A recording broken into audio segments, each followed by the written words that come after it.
family, cheers. Excellent. This is being recorded. So thank you, everybody. Okay, hold on. I just had to click on got it on my screen too. Well, we are going to go ahead and get started here. It is my pleasure to introduce Shari Mukherjee. She is our own celebrity chef and here tonight to do a one pot pasta. I wrote down a couple notes here. Shari was a contestant and a finalist for season 10 MasterChef USA. Shari is the mom of two very active little boys. She's a wife. She belongs to a multicultural family. It really, if you've ever followed her adventures on Instagram or on her blog, her husband's Indian heritage really has infused its way into her cooking, which gives her the nickname Spiced Up Mom.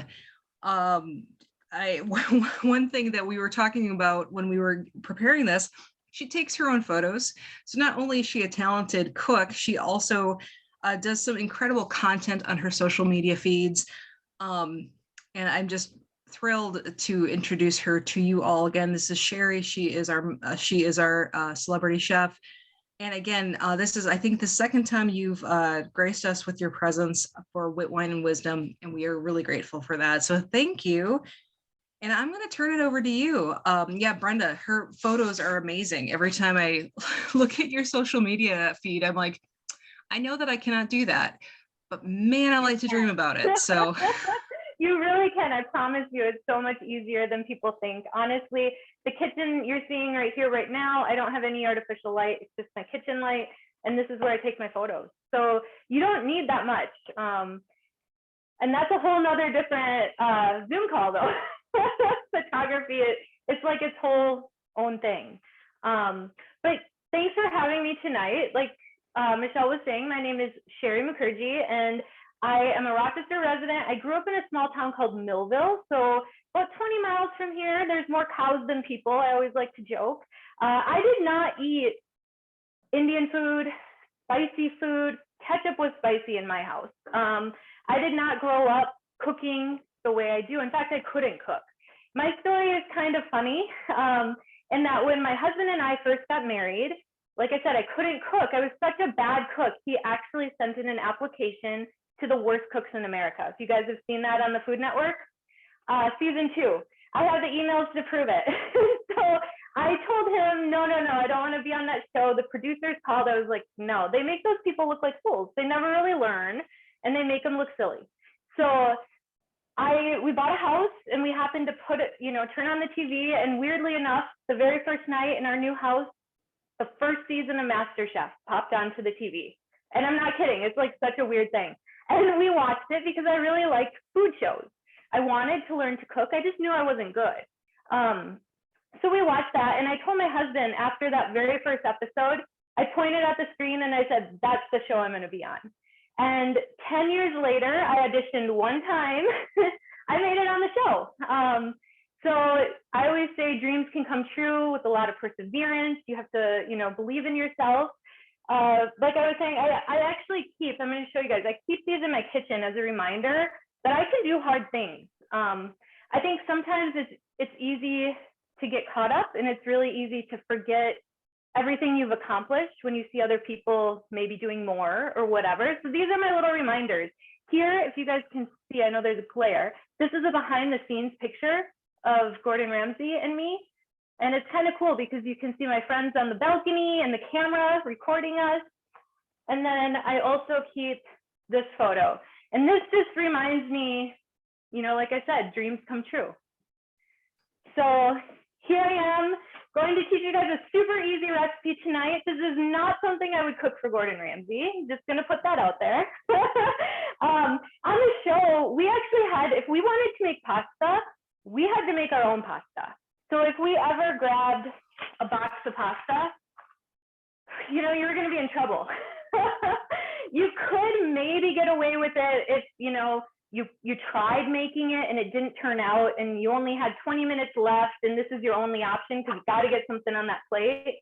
But box pasta was really a no-no on MasterChef. But in my own kitchen, it's a godsend because I don't have time to make pasta every time I want to eat pasta. And as a mom of 2 young kids, they love pasta. So I always keep pasta on hand. And this is a dish that you can make in about 20 minutes. It's so easy. It's customizable to what you like. If your family is vegetarian or vegan, you can make this vegetarian, vegan friendly. Tonight, so the recipe that you guys all had to use as vegetable stock, I made it vegetarian. I'm actually going to use a chicken stock in mine. Again, it doesn't really matter, whatever you have on hand. So if you have chicken stock, you don't have vegetable stock, go for it. It's not going to hurt anything. Now, when I talk about it being customizable, I also like to add vegetables to this, just to, give it a little bit of bulk. So tonight, again, I know you guys don't have this, but I had these dying in my refrigerator. So I just cooked them up. We're going to add some mushrooms to mine. So I'm going to show you guys how you can do this. These are just simply cooked in oil, cooked over kind of a high heat to get them nice and brown and a lot of that moisture out. So we'll add that once we get to it. First things first, we always want to have our ingredients and our tools ready. So the things we're going to be using today is a pan. You're going to want something, 10 to 12 inches big. So I'm just using this here. And then you want a lid. My lid doesn't fit perfectly. This pan's just a little bit too big for that, but I have something to cover it. Next, we're going to go ahead and get our other tools. So we're going to need a knife and a cutting board.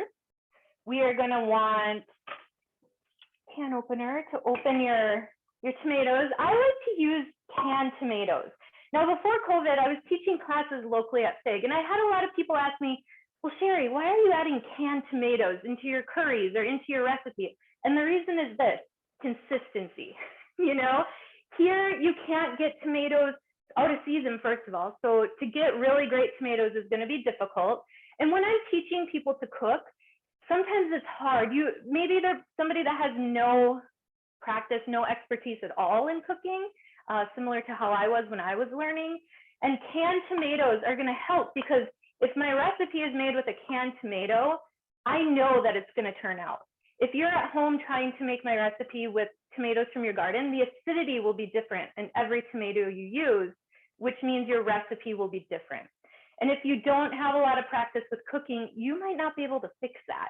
It might taste a little weird when you're eating it. So canned tomatoes are what I generally choose. Fire roasted is great. If you don't have that and they're just plain diced, that's wonderful too. Next, I'm going to grab some olive oil. So I just have a little container of olive oil here. And I think I'm putting them on the cutting board here so you guys can see a view of my workspace too. So if you can't see with the screen showing me, that's going to be a closer up view for you.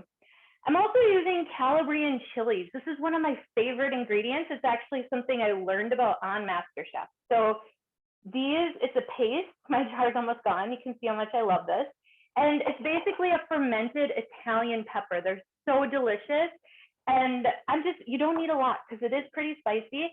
If you do not have this, do not worry. You don't have to add spice into your pasta. Like Michelle was saying, my husband is Indian. He likes spice. So we always like to add a little bit of spice into our food. So I'm going to use this. You're going to need some garlic and an onion. And so hey, Shari, I just noticed the chili paste that you showed, that was from Trader Joe's.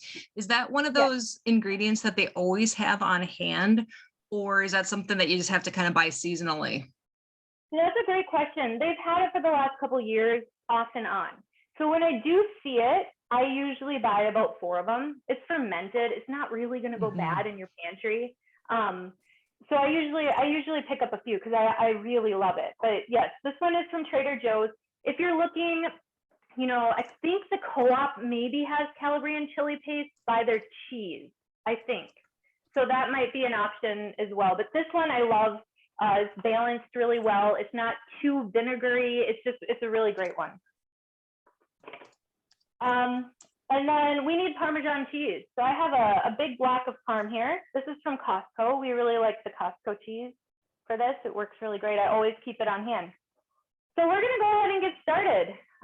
First things first, I always like to keep, this is a little trick so you're not constantly running to the garbage can. Just grab a little bowl and keep it near your workspace. This is where you can put all your trash, your garlic peels, your onion peels, anything like that. Just keeps your workspace clean too. And a clean workspace is always helpful. It makes cooking more enjoyable, I feel. So we're gonna start with our onion. Now, the root is still on mine, it's just trimmed. So yours might not be trimmed, that's okay. And I cut off the outside, so it's already peeled. What I'm gonna do is I'm gonna just cut this. We're only gonna use half. So just cutting that right through. And we're gonna go ahead and dice this. Now there's a lot of ways to dice an onion. This is how I do it, and this is how actually they had demonstrated us, Gordon had demonstrated us on MasterChef. So if you can see here, I'm cutting horizontal splits here, and you want to kind of hold it almost like a tennis ball. So you're pinching it here, so it's not like fraying all over the place. And you don't have to go fast. That's something I always tell people, and Gordon always said this too. It's really important to do it properly, and the speed will come. So don't try to like, you know, put on a show, because it really doesn't serve any purpose. So now we're gonna do these right here. Sorry, these are the horizontal, the other were vertical. I don't know what I said before, but just kind of pinch it and hold it all together. Now we don't wanna cut ourselves. So if you've watched videos, you see people kind of do this claw. In the beginning, you have to kind of hold this onion together. So make sure you're really paying attention to where your knife is in regards to where your fingers are, okay? So I'm pinching this together, kind of towards the root end. You don't want to cut off that root. That's going to hold this all together for us. And then just start dicing. Once you start getting to the point where your fingers are kind of getting in the way, then you can change it to this claw, where now the knife is going to kind of go against your fingers, and your fingertips are curled under, so you don't cut them off. We don't want that. So just cut these little slices of onion here. All right. You can get it all if you want. Sometimes I leave the little bits so you don't cut your finger. You can use this for vegetable stock, anything like that later. Now you have your onions cut. We're just gonna kind of slide those onto our cutting board. And we're gonna do our garlic. I like to get everything prepped before we start cooking. It just makes things go a lot smoother, and it also will help us with the recipe so things don't burn.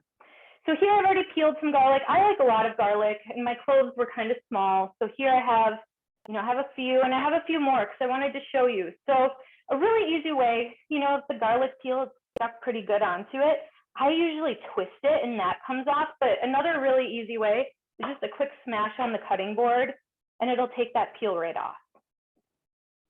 So super easy. And to do that, I just put the clove here, hold your knife like this, your palm goes on the blade, so away, fingers up. You see my fingers are up, so they're not gonna get hurt. And just a little slap. And it'll take that right off. Super easy.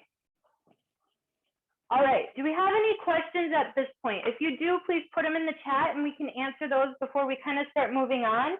We're about ready to get started.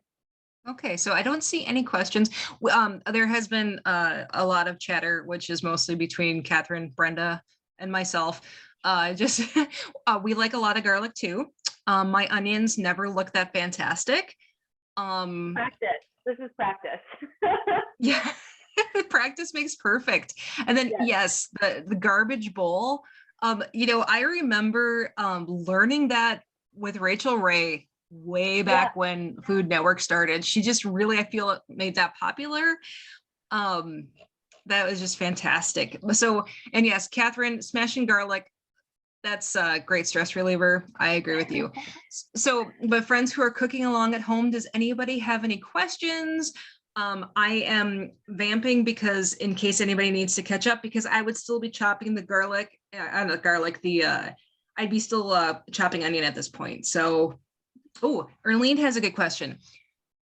When do you use red onion versus yellow or white onion? Sure, that's a great question. So in this recipe, I tend to use white onion because in my house, we either have red or white. That's just what I buy. I don't typically buy yellow onions. I feel like they're a little bit too sweet. If I'm cooking French food, I might be more apt to use a yellow onion. Red onions, I like to use those in Indian cooking. I like to use those where I want a little bit more of that sharp onion flavor, or when you're doing raw onion. So whether it's a pickled onion, not only does the flavor taste better with a red onion, but you also get that beautiful, vibrant pink color. So that's typically when I'll use that. White onion is common across most cultures. You're gonna find it works for most cuisines. I would say it's more of an all-purpose onion. It's not too sweet, but it's not too punchy either. Mexican cuisine uses a lot of white onion, and that's, I cook a lot of Mexican here at home too. And I had learned from some of my good friends that were here in Rochester for a while that were trained chefs, and they told me, because I always thought you use the purple onion, it's just what I thought, because that's what we did in India, in Indian cooking. But no, they use the white onion. So in my house, I usually have red and white on hand, but if you have yellow, it's gonna work fine. It'll be a little bit sweeter, and sometimes that's okay. That's what you want. Works great for caramelized onions. Personally, I don't think I would do like a French onion soup with a red onion. I would choose, the yellow onion for that. I hope that answers the question. No, and yeah, no, thank you, Erlene. Thank you for that question. So it was funny. I think Brenda had indicated this in her email. We worked closely with the People's Food Co-op to find ingredients to use for this event. And bless Anne, who we worked with from the La Crosse location of the People's Food Co-op. They were having a hard time sourcing white onions, and that's why we ended up going with the yellow. So Shari, thank you so much for giving us that quick tutorial. And yeah, again, I love, I've seen your work on Instagram, a lot of your recipes. And when I see you pickle a red onion, I'm like, oh man, you have inspired me to keep pickled red onion in my refrigerator. It goes great on salads. Oh, yeah. It's fantastic. Tuna, like if I'm making a quick tuna salad for like a sandwich or something, red onion, you can't go wrong. So no, I agree. I think pickled red onion, we keep it in our fridge all the time too. It's great. And it's good for kids too.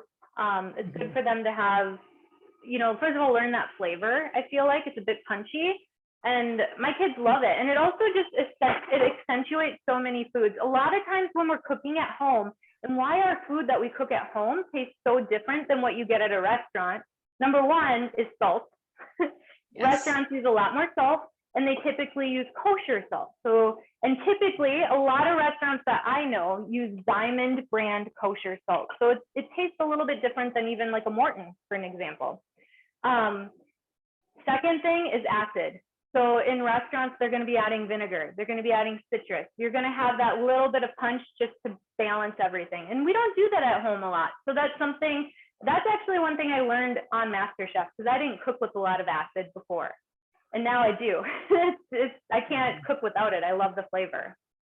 So we're going to get started on our recipe here. And I'm going to actually, one thing we're going to do quick before I start this. So I'm just heating up my pan. I'm using an induction stove. So this is going to cook a little bit different than if you have gas at home or something.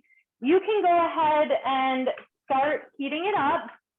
And we're going to add some olive oil, and I will get this cutting board out of the way in just a second. I just want to show you guys one more thing before we do that. So here we go. I put olive oil into the pan. I kind of winged it, but 1 to 2 tablespoons will be great. You don't need too much, but you want enough that your food is going to taste good, that is flavor. So we want that oil.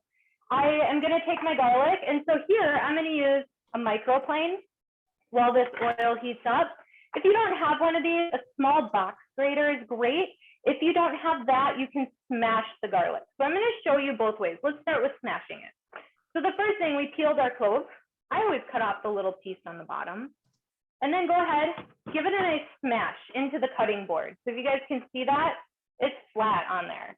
And then what I do is I just take my knife, my hand on top of the blade like this, and you want to keep it about a little past midway. And I always hold my knife like this, kind of a pinch, and then a simple rock. So you just rock it over that. Every once in a while, you're going to want to stop and kind of, get it off the blade, push it back together, and just keep rocking it. So this is one way you can do. Your pieces of garlic might be a little bit bigger this way, and that's fine. this is a dish where that works great. So you can even mince it more than this, but I mean, that's pretty good. So that's how you mince garlic with your knife. What I like to do is use a microplane or a mini cheese grater, and you just simply, I'm gonna do it way down here because I didn't grab a second one, and we're gonna do it with the cheese later too. So we're just kind of grate it on here. And this is gonna give us more of a paste, if you guys can see that.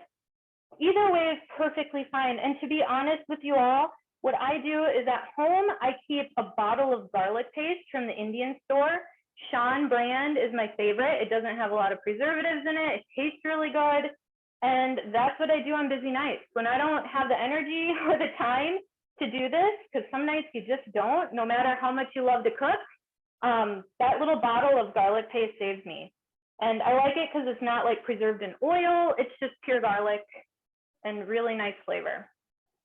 All right, so just kind of getting these cloves as much as you can. This is the one I smashed on the board, so it wants to kind of fall apart.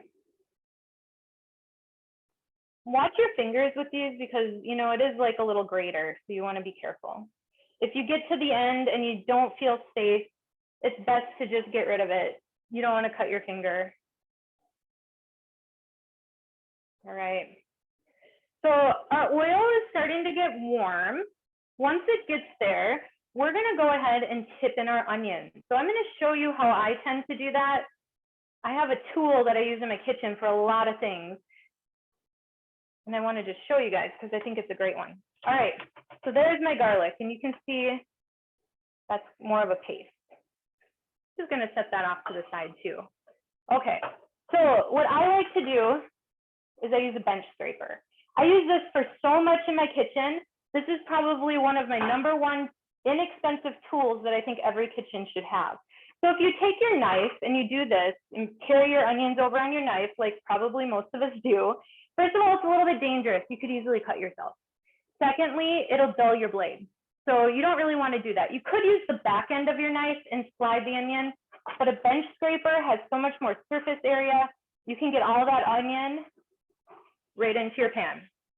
Super easy. It's a great tool to have in your kitchen if you don't have it. I use it for making dough. I use it for so many things. All right, onion in. We're gonna grab a wooden spoon. Just give that a little stir. I'm gonna go ahead and get this out of the way here. We don't wanna use our garlic yet, so I'm just gonna put that aside, but I'm gonna move this.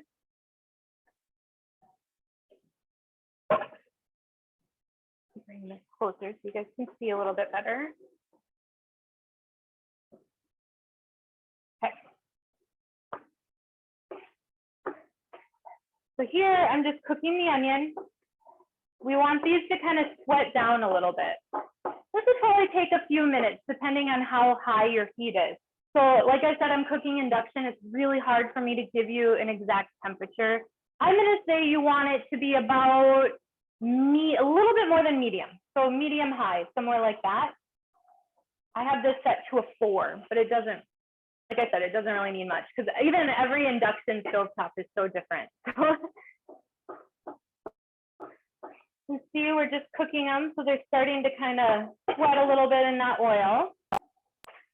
Now at this point, they still have a ways to go, but we're gonna go ahead and add in that garlic. So if you have your garlic ready, go ahead and tip that in.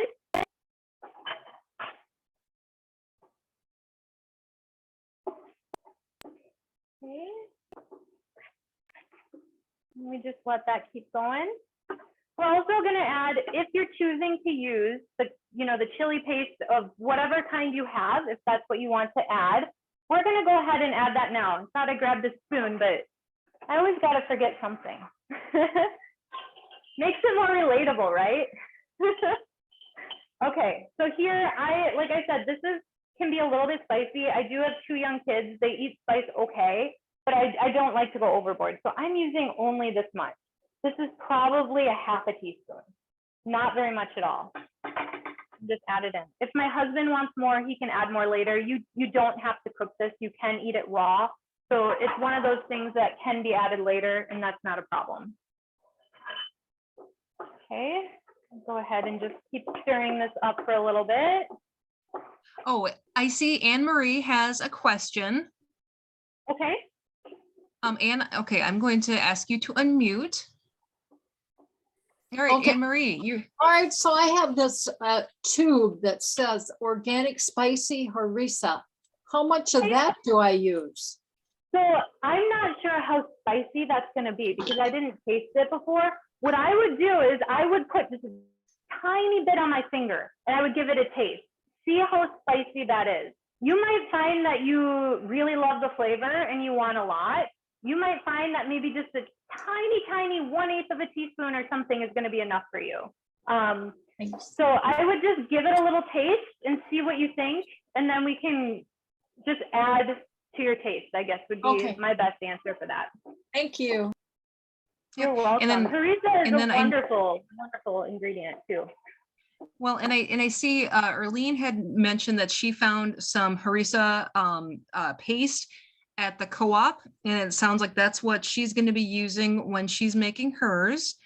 I'm going to go ahead and remove the spotlight from our friend Anne Marie there. Okay, you can see, I just want to show you guys, this is what my onions are starting to look like. So they're not quite translucent. There's still going to be a little bit of crunch to them. And that's okay. That's kind of what I want because they're going to actually boil with our pasta and in our stock. So everything's going to be done in this one pan, which I love because when I do this, all I have for dishes are this pan, you know, the silverware and like the utensils I'm using, the cutting board and the knife. It's very easy. I don't have to worry about boiling water, straining it, any of that. It's also nice because that starch from the pasta is going to be in our sauce, which is going to thicken our sauce naturally. So you're going to end up with a really beautiful, almost like a pomodoro, which is kind of like a quick tomato marinara type sauce. And it's really bright and delicious. All right, so now at this point, if your onions are starting to look similar to mine, they should be kind of cooking off and, you know, looking a little bit like this. They should not be browned. If they're brown, turn that heat down. You're not going to hurt it yet, but turn that heat down. We're going to go ahead and open our tomatoes. So, like I said, I'm just using these diced fire roasted tomatoes. Grab your can opener. Nothing fancy about this at all, honestly. We're just going to dump it right in. Sometimes I have my kids help me with this. You know, they've been home with the distance learning and you need something to kind of keep them busy.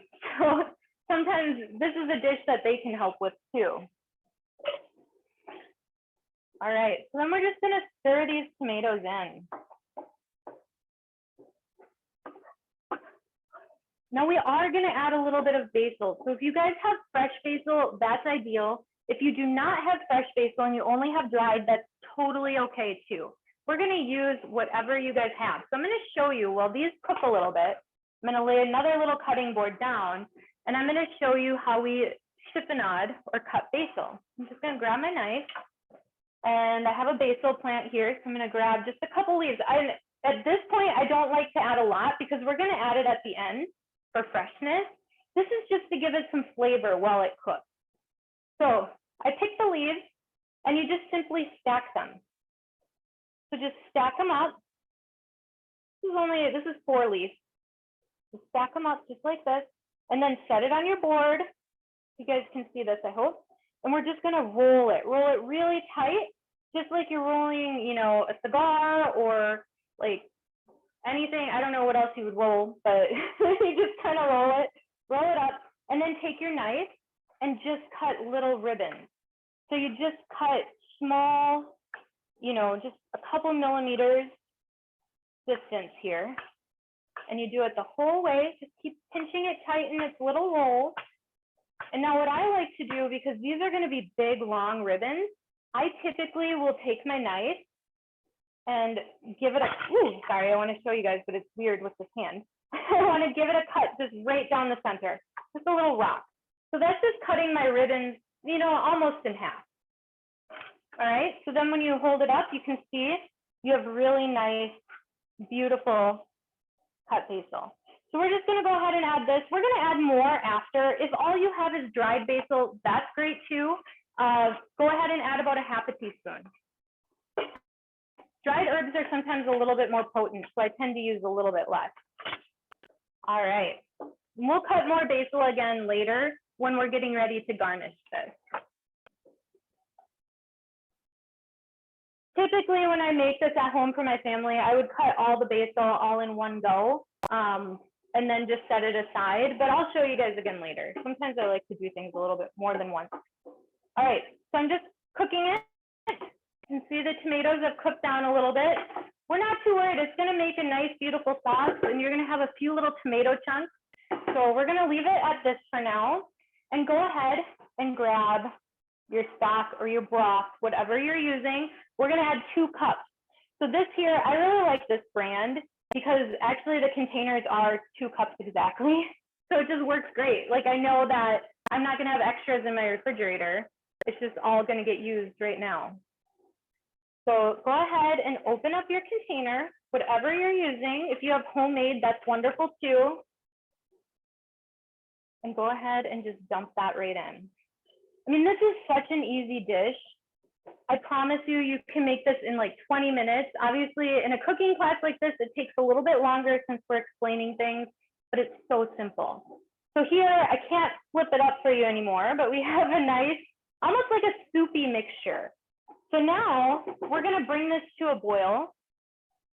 Actually, we're going to add our pasta. So I grabbed a box. This is a 16-ounce box of spaghetti. We want to use half of this. Half of this is going to feed, it feeds my family, 4 of us, and we usually have leftovers. So half is good. I don't measure to know exactly what is half. You know, eyeball it.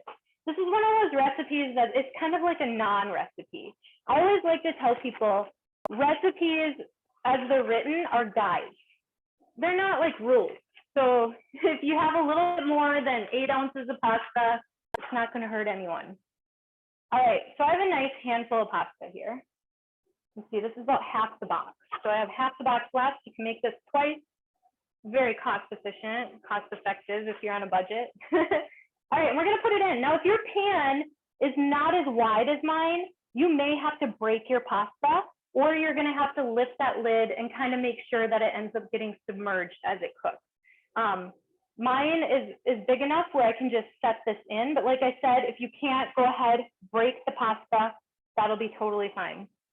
Sorry to any Italians here that, you know, I know that's like a thing you don't do, but nobody's going to judge you. Go ahead. Okay, so now I put the pasta in. I'm using a tongs. Tongs are another kitchen tool. You can stir with it. You can grab with it. These are, you know, tongs are great. What they use in restaurants more than spoons or, you know, like when you're cooking. So tongs are wonderful. Just push it down so your pasta is submerged, kind of covered. Doesn't have to be perfect. And then go ahead, bring it to a boil. So once this starts to boil, we're gonna just turn it down just a little bit, put the lid on it and let it cook about, now I have thicker spaghetti, but we're gonna set a timer for 6 minutes. After 6 minutes, I'm gonna have you lift that lid and check your pasta and we can see how done it is. Because we don't want hard pasta. Everybody's pasta is a little bit different in thickness. This one says that they actually make it a little bit thicker, I guess this brand does. So if you don't have this brand, yours might be a little bit thinner than mine. Angel hair is good, it's delicious, but it's gonna cook so fast. So if you're cooking angel hair, you're gonna wanna check it in about 4 minutes, just to make sure that it doesn't overcook or get gummy and stuck together. All right, mine is boiling, if you guys can see the little bubbles coming. So I'm gonna go ahead and just cover it. And I'm gonna slide it over because in the meantime, we're gonna get our next stuff ready for this. So we're gonna cover it and I'm gonna set a little timer here. And okay, I have a timer set, so when that goes off, we'll give it a check. I'm gonna leave it alone otherwise. In the meantime, we are gonna grate our Parmesan. So again, you can grab the same cutting board, you cut your onion on, whatever.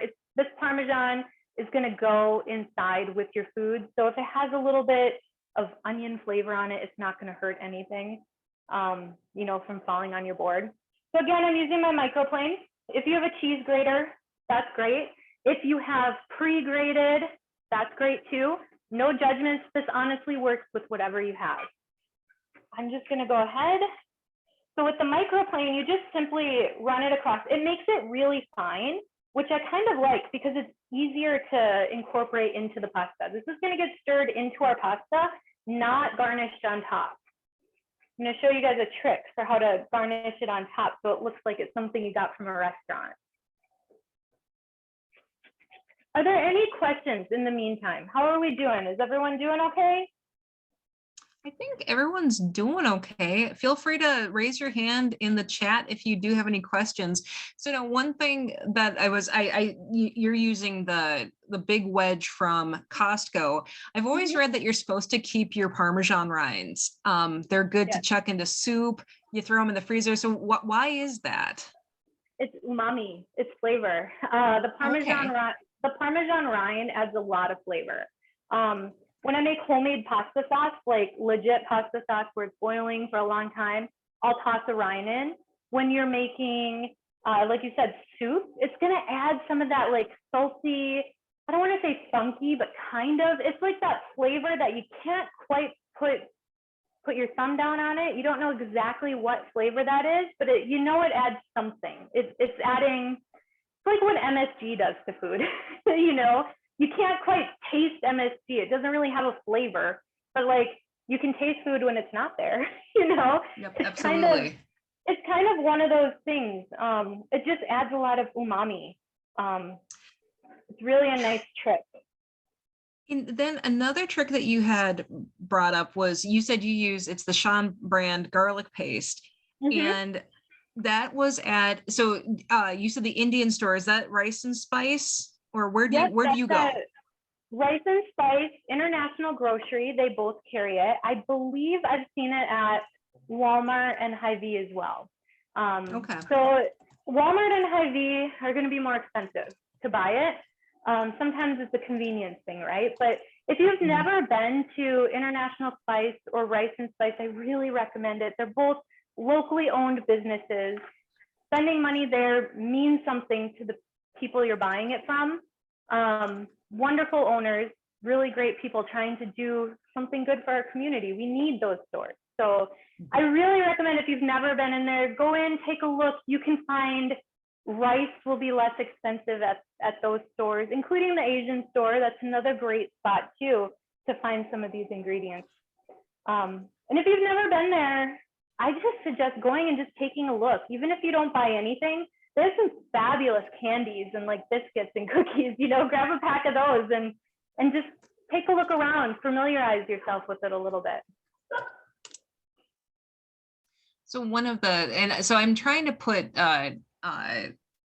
oh yeah, Audrey, Rice and Spice has fresh curry leaves to buy in a bunch on Saturdays.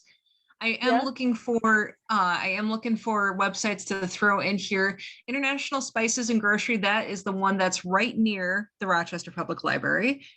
And they're wonderful. Like I really recommend if you're looking for saffron, please don't buy saffron from like Hy-Vee. That's sat on the shelves forever. It's typically not like great quality. You can go to Rice and Spice International Grocery. You can get really great quality saffron at less cost than, you know, at Hy-Vee. And I know Hy-Vee I think has some local ownership too, but these are like really local family businesses. Micro local. Well, in one of the things I remember, I took a Indian cooking class through community education, and the woman who taught it just said, you know, if you wander into Rice and Spice and you are looking lost, the owner will come up to you and just kind of guide you. So I've heard the same. Ownership. So they do have new ownership. Okay. So I don't think that happens quite as much, but if you do ask, they will definitely help you and guide you. Excellent. Good. Because yeah, I think that's one of my biggest fears is I'm going to look like an idiot, which doesn't take much, but I just want to be able to ask good questions. And again, I've always found like, you know, some of the restaurants in town here too, it's just, you ask somebody, what's your favorite dish here? I know, Shari, you do a fantastic job of hyping some of the local smaller family owned restaurants. Is it Al Medina downtown? Yeah. You know, again, you just ask like, hey, what is your favorite? And it's good. And, you know, right now restaurants have had a hard couple years, and Mhm. personally, a lot of these smaller places are foods that I enjoy, that my family enjoys, that I feel Rochester would be a different place if they didn't have it. I feel like we need it here. And so if you want to help these businesses stay in business, you have to support them. And I think that's Absolutely. really important. And El Medina, you mentioned that that's owned by an Iraqi woman. She's wonderful. Everything is from scratch. Nothing comes in like pre-bought, anything. So I really highly recommend it. It's yeah, no, I think we are so lucky to have such a wonderful community here in town. Again, you know, I grew up in a small town, and you know, it's like you said, ketchup was spicy. Yeah. You know, I mean, that's the same way I grew up, and it's so wonderful to live in Rochester. It's so vibrant. So, and Yeah. thank you for everything you do to, you know, help us find new places. Anne Marie, are you talking about El Medina? I'm sorry, I keep saying that wrong. That's Anne Marie. That one it's right by the mosque downtown on Broadway. It's down on Broadway. You know what? I'll find it. You guys keep talking. Shari, if All I'm right. totally like using, My timer you guys just are set cooking. off. So we're gonna want to take a look here. So we're gonna go ahead, lift that lid, just give it a little stir. So mine, like I said, my spaghetti noodles are thicker, so they're gonna take a little bit longer. Mine's not quite done yet. I'm probably gonna need another 5 minutes or so.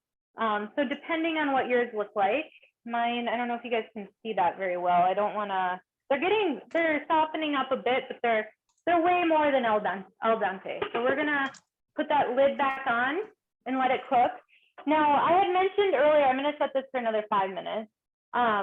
I had mentioned earlier that we could add mushrooms or vegetables or any of that. I pre-cooked my mushrooms, so I'm gonna add those when this is done cooking. If you wanted, you could add them now. You could add them when you're cooking your onion and kind of cook that all together.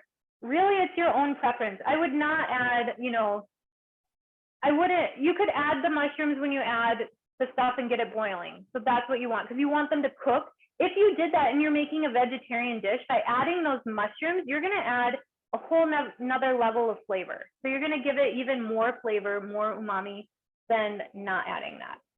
So I recommend that. It also gives a little bit of a bulk too. I'm gonna just set this here. Go ahead and start that. And I have my cheese now, because I used a microplane. I think the recipe, I can't remember if it was a 1/4 cup or a 1/2 cup. Anything that, you know, you can add as much or as little as you want, honestly, it doesn't matter. So this again is one of those to your taste, but here's my suggestion. When you use a microplane, it grates the cheese really fine. So you have a lot of air in this. So this looks like a lot of cheese. This is probably gonna be equivalent to like a 1/2 cup. But it looks like probably, you know, over a cup of cheese sitting here. But it's ground, or it's grated so finely, and there's just so much air in it. So one thing we do, so now I guess we can do this while we're waiting. So when we go to serve, and you see it, you know, at a restaurant, and you get this beautiful plate of pasta, and there's the Parmesan shards on it. To do that, you grab your vegetable peeler, and you grab your block of Parmesan. And you just simply peel it. And you're gonna get some beautiful peels. So easy. I just give them a few peels, and then with your fingers, just break them up a little bit. And now you also have beautiful Parmesan shards. You will also notice on my Parmesan cheese, this is something that I always think is kind of fun to tell, because it can kind of creep you out if you're not a cook and you don't know, and you see your cheese. I don't know if you guys can see this. It has, let me grab the block. You might be able to see it better on there. All right, my cheese has little white dots on it. Do you guys see that? Does that freak you out? Does it make you think it's mold? It's not mold. I mean, technically all cheese is like kind of a mold, but it's not mold. This actually means that your cheese is really good, that your Parmesan cheese is really good. It's well aged. This is a quality Parmesan cheese if you have those little white dots in it. So don't freak out about that on Parmesan cheese. Don't throw away your block of Parmesan cheese. There's a question on, and thank you for putting that up. We could see it really clear on the block, but somebody's thinking about adding shrimp. When do you add that? So if I'm doing shrimp, I would probably, just because I wouldn't want to overcook it, you don't want your shrimp to be rubbery. I would probably cook the shrimp in the pan. In the pan, I'm going to do my pasta.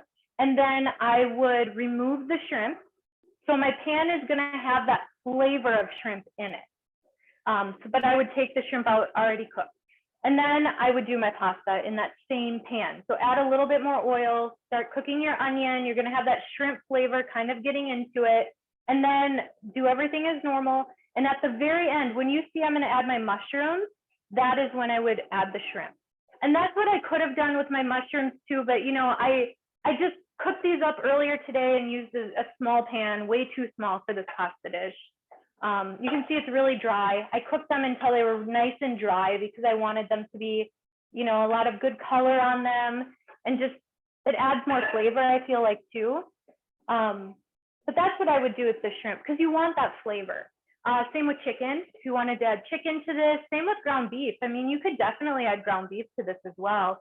You could leave the ground beef in here, not like the shrimp, because you're not going to really overcook it. Like, that's fine. So you could leave your ground beef in here and let everything else go as well, or turkey or whatever you choose. All right, I'm just going to give it another quick look. My timer hasn't gone off yet, but I do see my sauce is starting to thicken up just a little bit. All right. So by now, I'm going to try to show you guys here. I don't know how much you can see. You can see I still have a little bit of like soup kind of in here. I want to evaporate that just a little bit more. My pasta is not quite cooked all the way. If you find that your pan is starting to dry out, but your pasta is still like kind of hard, right? So you don't have moisture in there, go ahead, add some extra broth. If you don't have broth, go ahead and add some extra water. I always keep water around just in case you need it. You may not. It just depends, you know, the heat of your oven or the heat of your pan, how efficient your pan is. There's so many things that can change the cooking time from one person to the next. So we just want to be mindful of that. Yours might be done a little bit sooner than mine, you know, so just kind of keep an eye on it. And go ahead and taste those noodles too. If you think it's done, give one a taste. You want to make sure that there's not, you know, you don't want too much bite to that noodle. We don't want any hard noodles.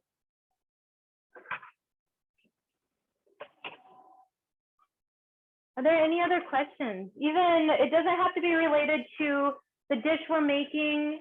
If you have any other questions about, you know, reality television, cooking in general, I'm happy to answer.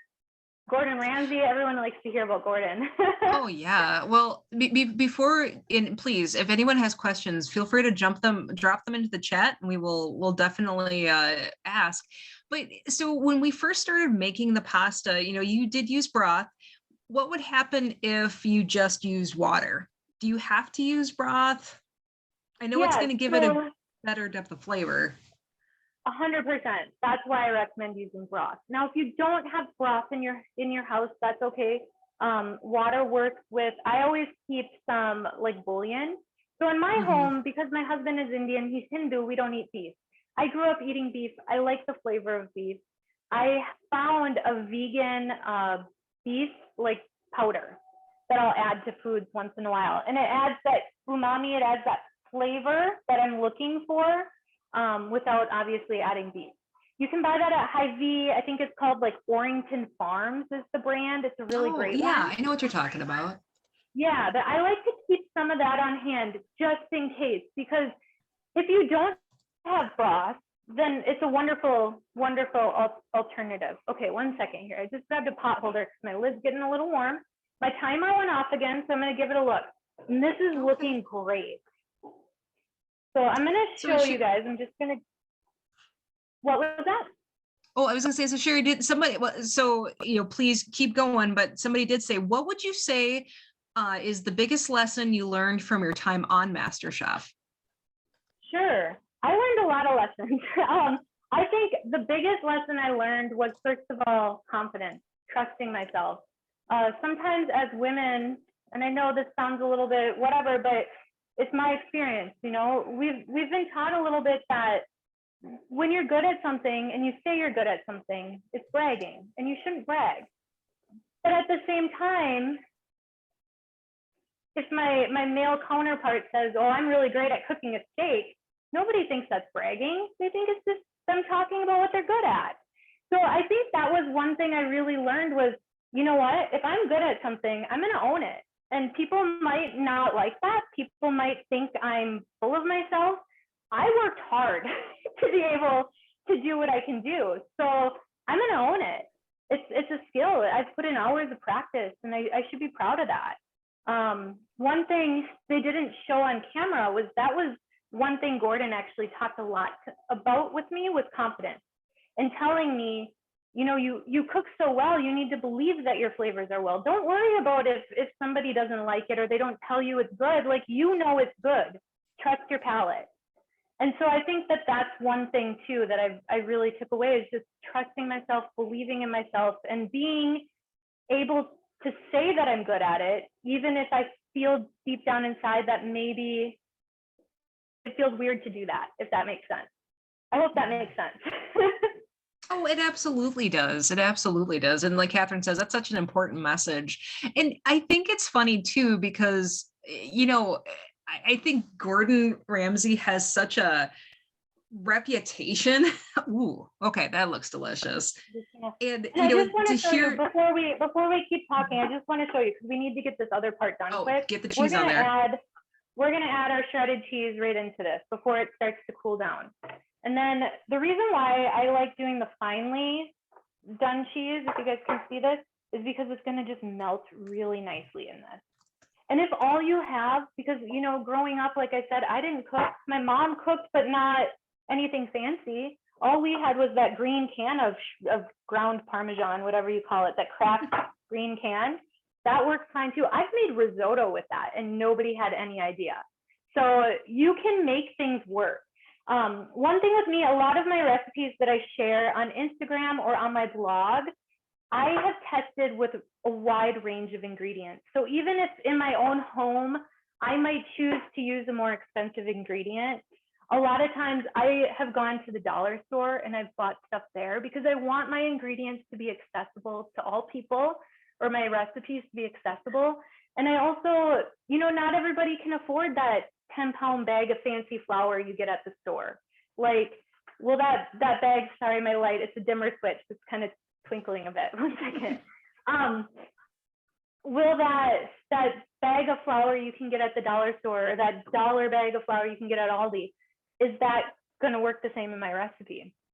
So I really think that that's an important thing that I do too, because not everybody has, first of all, access, and not everybody has financial access to be able to get some of those ingredients too. And it is true, like, you know, it's a $10 block of Parmesan, right? This is going to taste better than the Parmesan you get at the dollar store. One of the dollar stores in town, I can't remember which one, they have like frozen food and like refrigerated food. They do carry blocks of Parmesan. Dollar General, any of those stores, right? You can buy it. Even the craft stuff that's not real Parmesan, like, it's fine. It's going to work. You know, it's just one of those things that I just think is really important, is don't ever feel that you can't make something just because a recipe specifies I use local organic wheat from this farmer, and that's great. Like, we should really support, but not everyone can. That's incredible. Yeah. And, So now this is what oh, that looks so so good. This is what my pasta looks like. And it's nice and cheesy, but the cheese has kind of created a sauce. So it looks really beautiful. The next thing I'm gonna do, we can keep talking. I'm gonna shift and add more basil. So if you're at home and you're still waiting for it to cook, no hurries. You don't want to turn up the heat too high because we don't want it to burn. It's always really important too. I'm going to give this a taste in just a second because we want to taste our food as we go. That is one thing Gordon always drilled on us, because we want to make sure our salt is right. So I'm just going to take a couple noodles. Looks real good on camera, right? Tastes good though. Really good. My pasta is cooked perfectly. My salt is good. You get that from the cheese. That's why you saw I did not salt the broth. I did not salt any of that. You know, when you cook pasta, you're always supposed to salt your water. You want it to taste like the ocean. That's what they always told us on MasterChef. But the truth is, when we're cooking this dish, our broth has salt in it. Our cheese has salt in it. I would much rather you wait until the end to add that salt than cooking all this beautiful food and then having it be just way too much salt. I'm also going to add in those mushrooms I cooked earlier.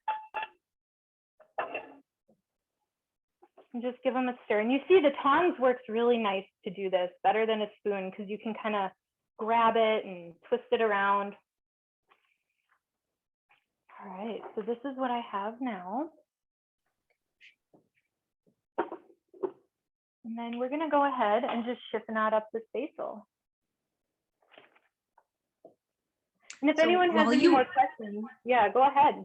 I don't think I see any questions at this point. I mean, Brenda wants to come over because it looks like you have enough for those of us who, you know, aren't cooking right now. But Yeah. so what is your, do you feel that you have like an iconic Gordon story? Oh my gosh. I have a few iconic Gordon stories. First of all, I feel like the Gordon you see on camera is not the Gordon that is Gordon. Like, yeah, some of that's real. He's really throwing food at us. He really yells at us. It's weird because it's also, it feels so funny because it feels like an excuse for him, but it's like his way of teaching, if that makes sense. If he feels like you're good at something and you should be able to do it, that's when he gets mad at you. That's when he gets angry. If you see him on TV and he's mad because you overcooked the salmon, like I did before, like, yeah, I should know better. I should know better. So he's going to get mad at me about that. If it's something somebody's never done before, you don't know how to do it, he's a very, very good teacher. He's very kind. He's very gentle. He'll come over and show you. I think that part of him isn't shown so much on camera. I wish it was. I know there was one challenge we did, we cooked langoustine, and none of us had ever cooked fresh langoustine before because you can't get it here. It's like, it's impossible to get in most places unless you own a restaurant and you get it flown in fresh from like England or something. You know, it's one of those ingredients you can find frozen at Costco, but that's not the same as cooking the big fresh langoustine, which looks like a mini lobster. They're like small little lobsters, kind of like a lobster and a shrimp, I would say. And you know, that was one thing that none of us had cooked that. And so he came over as we were cooking, and he came to every single person and showed us how to prep it, like at our station. So it's really cool because, I mean, I never got a chance to go to culinary school. I always wanted to, but life just throws you curveballs and sometimes you can't. And I felt like that was my own little boot camp. And I also feel like when, you know, when he gets mad at something and you learn it, I'll never make those mistakes again. You know, it really sunk into me. So I think that that's one thing. I wish that they would show that side of him a little bit more, but you know, the audience doesn't really like that side of him. They want him yelling at us. So for the friends in the audience, how is everybody doing? Kelly, very nice comment here from Kelly. The slight spiciness of this dish takes it to another level. It's delicious. Yeah, I think Very, that very spiciness really adds something. Now that's something that you won't find. I mean, a lot of people just wouldn't think to do that in your own home, or even, you know, a lot of restaurants, they don't really do it because it depends. Like most people just don't have the taste for spice. So it takes a little bit to get used to. So here, I just grabbed it with my tongs, and this is always kind of a messy affair. You can plate pasta really pretty using like a long fork and stuff, but most people don't have time for that. So we're not going to mess with that. I'm just going to take it and just twist my tongs and lift up and kind of keep twisting. Whew. And then when I put it into the bowl, I don't know if you guys can see, I just kind of give it another twist too. I dropped it there, and that just kind of makes it look a little pretty. And then one thing I always do when I serve food, and you might see this at, you know, restaurants or whatever, I always like to serve a clean bowl. So I spilt a little bit on the side of my bowl. So I would definitely wipe that up. But then a little bit of basil on top and a few of those Parmesan shards. I kind of break them up a little bit. You don't want big giant chunks. And it's ready. So Sherry, I have one person who's a little behind. So for the Okay. 6 or so minutes of pasta cooking with the lid on, how high about does that heat need to be? That's a great question. So I was cooking induction. I had it, I would say about medium. I think on a gas stove, if I was using my actual stove, I would probably have it about medium high. You wanted it to be where it was boiling. We didn't want to turn it down after it started boiling. And then I see Erlene added another whole teaspoon of that harissa sauce, and it's just moderately spicy. Okay. Sounds good. Maxine made the dish, just ate it. It was so good. Loved watching and listening to the techniques, and thank you. Oh, Oh, that Anne. looks beautiful. I see one on the screen here. Hold on, I'm going Okay. to. It looks amazing. My kitchen smells amazing. Yeah, I it sounds doubled my beautiful. recipe. I doubled my recipe. I have my husband will be home soon from a basketball game, and I have 2 teenage boys. So it will be gone Yeah. soon. I made sure I filled my bowl up well instead of letting them take their portions first. Oh, yeah, you have to do that. The cook deserves to eat. I feel like sometimes the cook doesn't eat, but like the cook deserves to eat. Set yours aside. I also want to just touch on this. The one thing I do, I'm big on, creating food with leftovers for my family. I send my son his lunches every day. And I know sometimes I've had people say, oh, I don't have time for that. It looks too fancy. It's literally not fancy. So what I'll do tonight actually is I'm going to take a little bit of this out, a little bit of this pasta, and I'll put it into a bowl. I'll add a little bit of egg to it, mix it up real good, and push it into a muffin pan. So that will cook this, it'll almost bake it, and then I'll bake it. And it'll be like a spaghetti muffin almost, Ooh, which you can't taste delicious. the egg. We're not going to add so much egg that it turns eggy, but it just holds it together. It binds it. And then it's an easy way for kids to eat pasta at school. That's, first of all, not messy. Second of all, that extra sauce in there is going to get dried up in the baking. So again, it's not messy, and you can actually eat it. It doesn't have to be hot to eat it, especially if you don't have proteins in this. So that's one thing I send for my kids, and that I'll make tonight with a little bit of this. Oh, that sounds delicious. Okay, so I'm going to there ask quick because that sounds really interesting. How much pasta would you take out for 1 egg, and then how long do you bake it? I'm just going to fix my light 1 second. These dimmer switches, I don't know what it's doing tonight.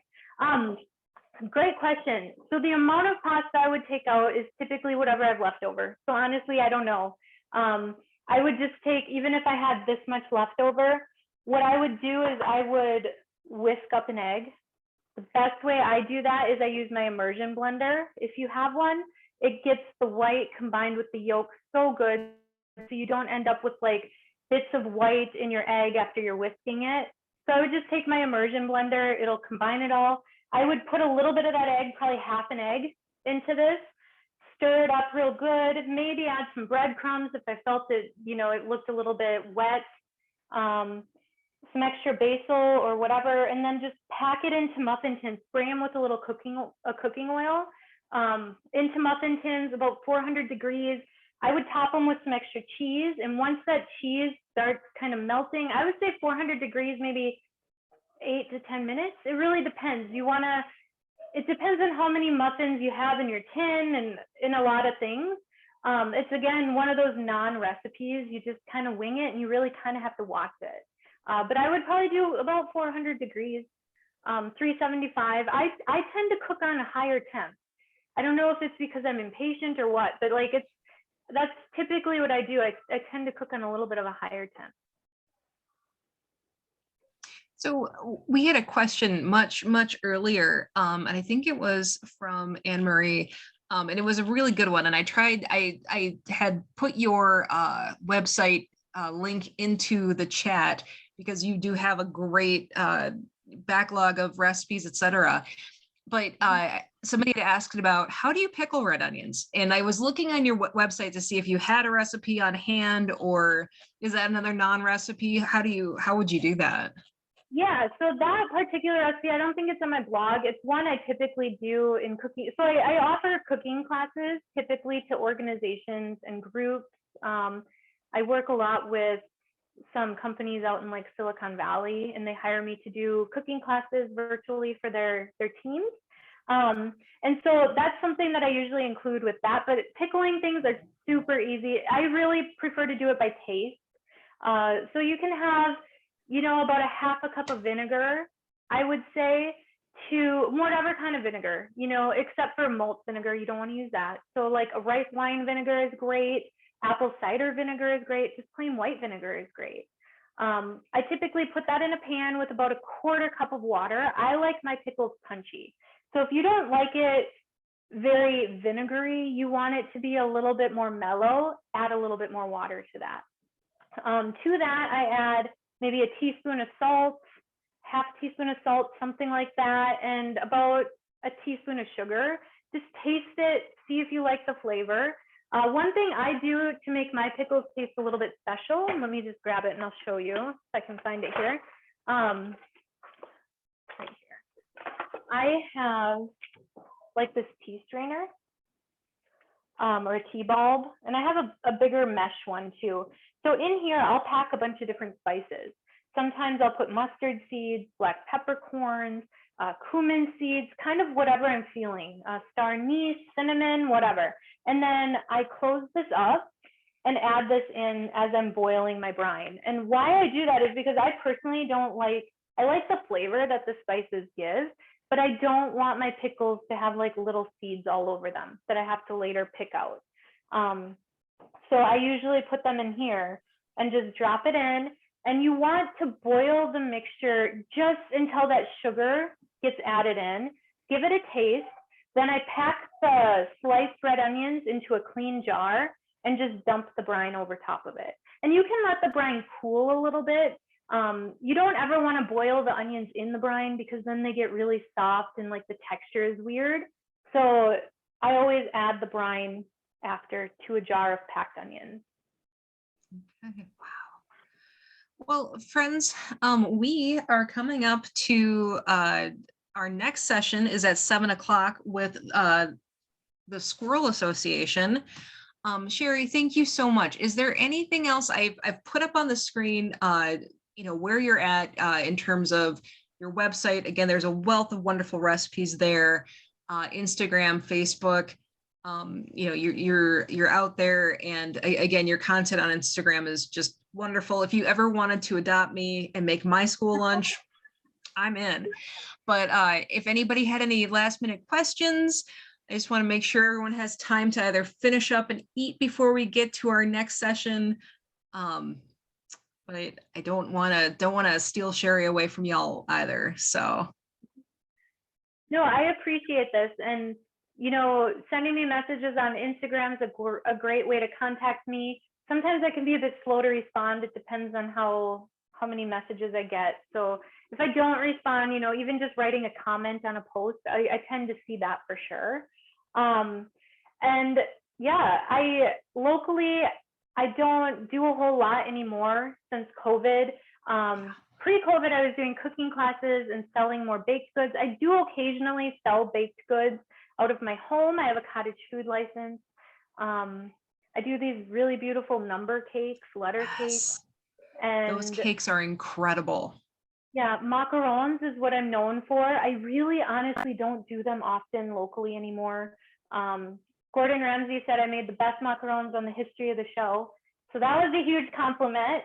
That is incredible. But they're very time consuming, and with 2 young kids, something's got to give. And unfortunately, it's been that. Yeah. Well, again, Shari, thank you so much. And everyone, thank you so much for attending. This was fantastic. And again, we really wanted to do an experience like this because, we've been doing Zoom for how many years now, but this is my first cooking class and this was fantastic. So Shari, Thank you so much. Everyone, thank you for your wonderful comments and for your attention. And Catherine, we're going to see you in about 20 minutes. So I'm going to start ending the meeting. And again, thank you, Shari. Thank you, attendees. And I hope that you guys are happy and well fed. So thank you so much. Big round of applause or emojis for Shari. Thank you for sharing your time, your talent, and all of the extra tips. We really appreciate it. Oh, You're Yes, such thank a you. friend for the having me. library.